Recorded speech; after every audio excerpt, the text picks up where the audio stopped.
tous et bienvenue dans cette nouvelle vidéo où je vais vous parler de l'exposition Harry Potter, de la petite rencontre abonnée que j'ai fait là-bas ainsi que des souvenirs que j'ai achetés. Donc avant de commencer cette vidéo, je tenais à vous dire que j'ai changé l'objectif de mon appareil photo, donc j'en ai acheté un nouveau, c'est un 50 mm f1.8, donc n'hésitez pas à me dire ce que vous pensez de la nouvelle qualité de l'image. Donc voilà, je suis obligée de mettre la caméra un peu plus loin, ce qui fait que pour la mise au point j'ai un petit peu plus de mal, mais bon, dites-moi ce que vous en pensez. Alors, pour ce qui est de l'exposition, donc j'y suis allée le 5 juillet 2015 et avant l'exposition en fait, donc moi j'avais mes billets pour 14 h. J'avais organisé une petite rencontre avec des abonnés, donc on s'est retrouvés dans un parc. Alors je sais pas du tout combien on était. Donc il y avait des youtubeurs, il y avait pas Norman, Cyprien, tout ça, il y avait des youtubeurs Harry Potter. Il y avait, alors attendez, il y avait Julie Potter, Olaf Ryder, Rémi de la chaîne Harry Potter 98. Il y avait Quentin, alors j'ai complètement oublié le nom de ta chaîne Quentin, je suis désolée. Et il y avait aussi Guillaume Rocher qui a une chaîne aussi. Donc voilà, je crois que youtubeur c'était ça. Et après il y avait plein d'autres abonnés, donc voilà. Alors en plus de ça, il y a certains abonnés qui m'ont offert des petits cadeaux quand je suis arrivée, donc ça m'a fait plaisir. Je vais vous les présenter ici en image. Alors tout d'abord, il y a Anaïs qui m'a offert ce superbe dessin de Ron et Hermione. Donc il est vraiment bien fait, c'est écrit donc pour Virginie et c'est signé. Donc Ron et Hermione en plus qui sont mes personnages préférés, alors ça m'a fait encore plus plaisir. Donc encore merci à toi Anaïs si tu regardes cette vidéo.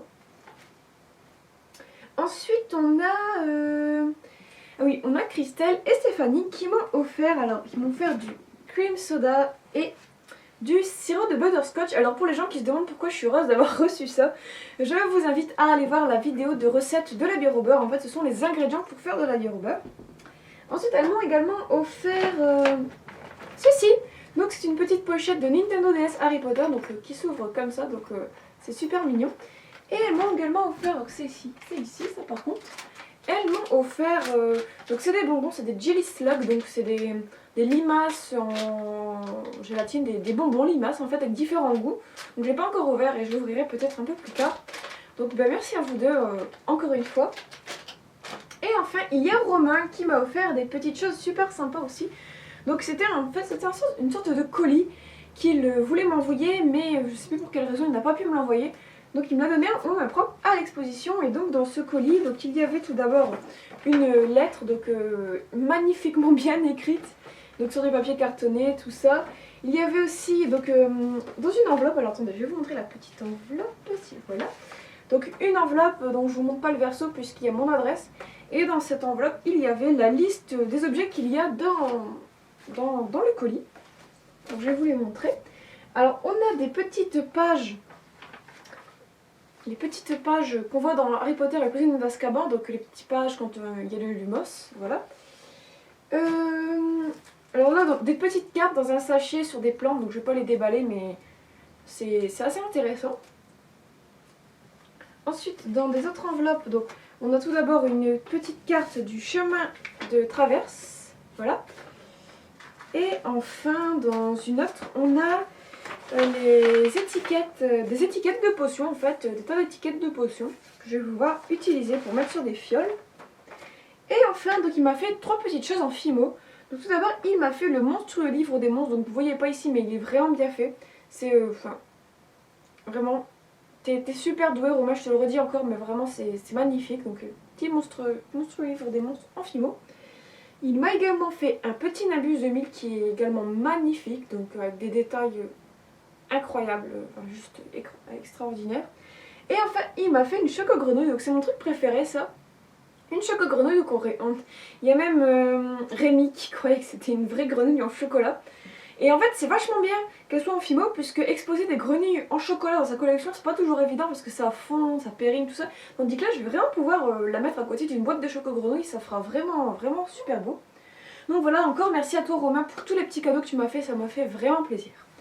Alors ensuite, on va passer à l'exposition en elle-même. Donc après la rencontre abonnée, tout le groupe est parti à l'exposition.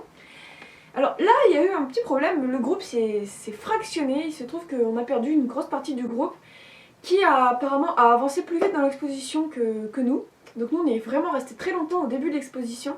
Et donc on a perdu beaucoup de personnes, donc je suis vraiment désolée aux personnes qu'on a perdues. Vous avez avancé un peu trop vite dans l'exposition, désolée. Donc alors là, par contre, ce que je vais dire pour l'exposition, c'est il va contenir des spoilers. Donc si vous voulez pas savoir ce qu'il y a dans l'exposition, je vous invite à cliquer ici, ça vous emmènera à la fin de la vidéo, je vous présenterai mes souvenirs. Donc, alors tout d'abord, ce que j'ai pensé de l'exposition, bon déjà, elle était juste géniale, ça c'est sûr. Le seul petit truc qui est un peu dommage, c'est qu'elle était vraiment courte, vraiment, même si c'est une exposition qui a fait le tour du monde, je comprends qu'il y a beaucoup d'objets à transporter, mais vraiment ça a passé tellement vite. Avec le groupe, on a vraiment pris notre temps, on a pris des photos, on a filmé, on est resté devant les objets à commenter, tout ça. Et en moins de 2 heures, c'était fait quoi. Donc je pense que les gens qui avancent comme ça, tranquille, tout doucement, enfin à un rythme normal, ils font ça en 1 heure. C'est vraiment dommage puisque... Enfin, il y avait beaucoup de choses, mais je sais pas,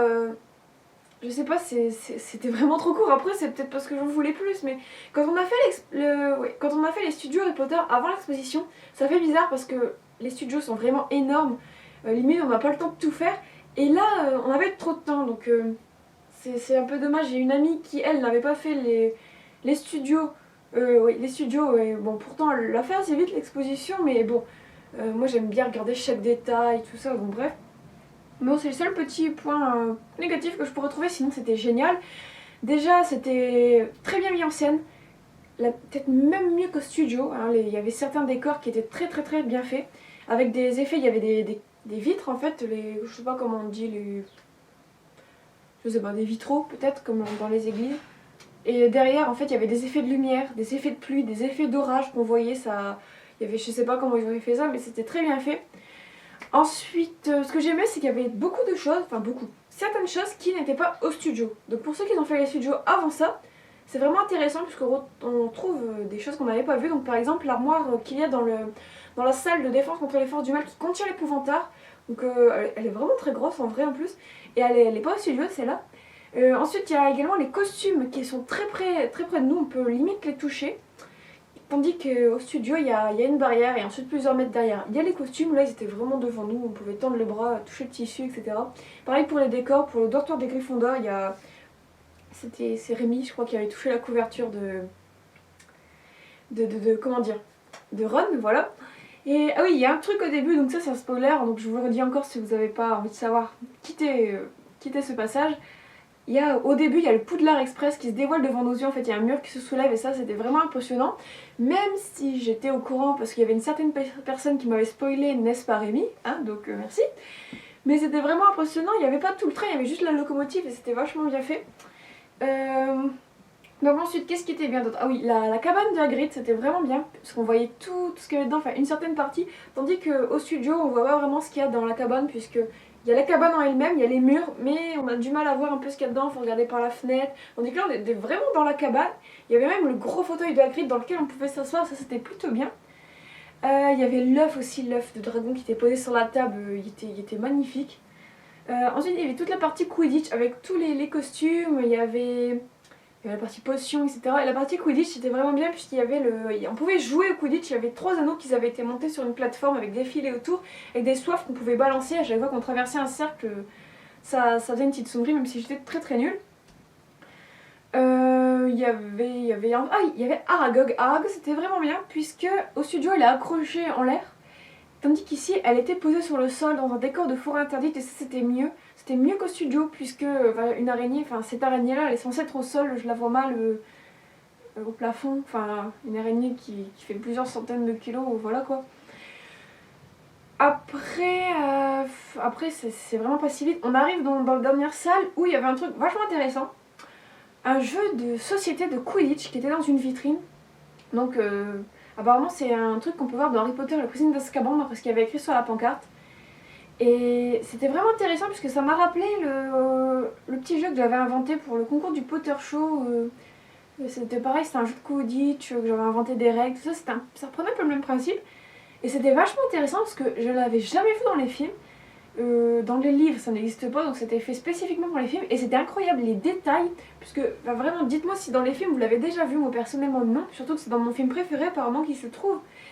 Mais les détails incroyables quoi. Il y avait la boîte de jeux de société, il y avait le plateau de jeu, il y avait les jetons, il y avait chaque joueur, c'était un truc de fou quoi.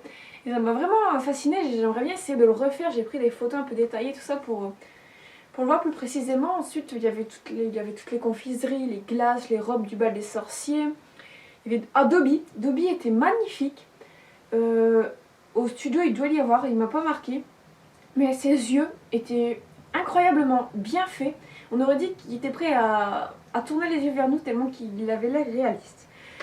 Et donc voilà, à partir de là, l'exposition est terminée. En fait, voilà. Donc si vous voulez par exemple voir un petit peu plus en détail la rencontre abonnée ainsi que les abonnés qui se sont promenés dans l'exposition avec nous, je vous invite à aller voir la vidéo de Julie Potter qui a elle filmé plus en détail la rencontre ainsi que les studios, j'ai un petit peu de mal, que l'exposition, voilà. Ensuite on arrive à la boutique, donc la boutique, un petit peu déçue de la boutique parce que déjà pour les prix, mais aussi parce que quand on arrive, elle est pas immense, mais elle est assez grande, on se dit qu'il va y avoir plein de choses différentes, et en fait quand on fait le tour on se rend compte que dans chaque rayon, il y a toujours les mêmes choses. C'est pas comme au studio. Vous voyez, au studio, il y a un endroit où il y a les peluches, un endroit où il y a les vêtements, un endroit où il y a les produits Noble Collection, les confiseries, etc. Tandis que là, quand on fait, c'est rectangulaire ou circulaire, je sais plus, bon bref, il y a plusieurs rayons. Et à chaque fois qu'on fait les rayons, on se rend compte qu'il y a exactement la même chose d'un rayon à l'autre. Les écharpes, les bonbons, enfin à chaque fois, en gros c'est ça. Donc ce qu'on pouvait trouver dans la boutique, donc il y a des écharpes, des cravates, qu'est-ce qu'il y avait d'autre? Il y avait une plume spéciale exposition, des produits Minalima, des produits Noble Collection, quelques bonbons. Donc il n'y a pas du tout les choco-grenouilles comme ça, ou les dragées comme ça, non, c'est des trucs, c'est dans des sachets comme ça en fait, comme les petits bonbons. Voilà, et c'est extrêmement cher, 5 € pour... alors ça je vais pas regarder le prix, mais c'est 5 € le petit truc, boîte de dragées, il y a quoi, il y a même pas 30 dragées dedans, mais c'est affreusement cher. Des baguettes Noble Collection à 40 € alors que sur le site elles sont à 35. Une carte du maraudeur à 42 €, je sais plus combien elle est sur le site, mais les prix m'ont vachement choqué. Et en plus j'avais plein de ruptures de stock.